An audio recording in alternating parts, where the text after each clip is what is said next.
ইরাকে এক নাস্তিকের জন্ম হয়েছিল। সে বলে বেড়াচ্ছিল আমি স্রষ্টায় বিশ্বাস করি না, কারণ স্রষ্টা দেখা যায় না।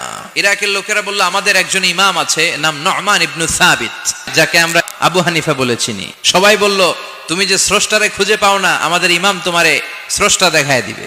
সে বলল ঠিক আছে, তাহলে তোমাদের ইমামরা আসতে বলো। এই ডিবেট দেখার জন্য হাজার হাজার মানুষ এসেছে ইরাকের কুফা নগরীতে, সবাই এসেছে।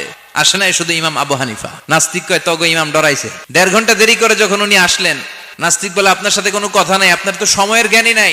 ইমাম আবু হানিফা বললেন আইন্দি ওযর, আমার ওযর আছে। কি ওযর? বললেন আমি যখন ঘর থেকে বেরোই আমার বাড়ির সামনে বিশাল এক নদী পড়ে যায়, আর এই নদী পেরোতে আমার নৌকা ব্যবহার করতে হয়। আজকে এসে দেখি নৌকাও নাই, মাঝিও নাই, কিচ্ছু নাই, কিভাবে পার হবো? হঠাৎ দেখলাম নদীর পাশে বিশাল বড় গাছ, গাছটা হঠাৎ এমনি এমনি 2 টুকরা হয়ে গেল।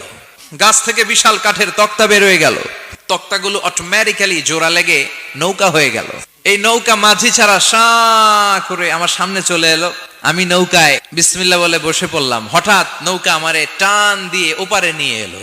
তারপর আমি আপনার এই ময়দানে ছুটে এসেছি। এই যে গাছ কাটা, তক্তা হওয়া, নৌকা হওয়া, মাঝি ছাড়া চলা, এই প্রসেসিং হতে আমার 2 ঘন্টা সময় লেগেছে। I am extremely sorry for that. নাস্তিক নেতা বলে তোকে ইমাম গাঞ্জা খাইছে, তোদের ইমাম মজনুন জুন্না আলাই, মাথার তার সিরা নিয়ে যা। ইমাম আবু হানিফা বললেন ময়দানে আমারে গালি দিলেন কেন? নাস্তিক বলে কেমন কথা আপনি বলেন? কোন মানুষ ছাড়া, করাত ছাড়া বিশাল বড় বড় গাছ কাটা যায় নাকি? মিস্ত্রি ছাড়া তক্তা বানানো যায় নাকি? মিস্ত্রি ছাড়া তক্তা জোড়া লাগে এমনি এমনি নৌকা হয় নাকি? মাঝি ছাড়া পানিতে নৌকা চলে নাকি? ইমাম আবু হানিফা বললেন now you're on the right track. এই তো লাইনে আসছেন, এই লাইনে আনার জন্য তো এত গল্প।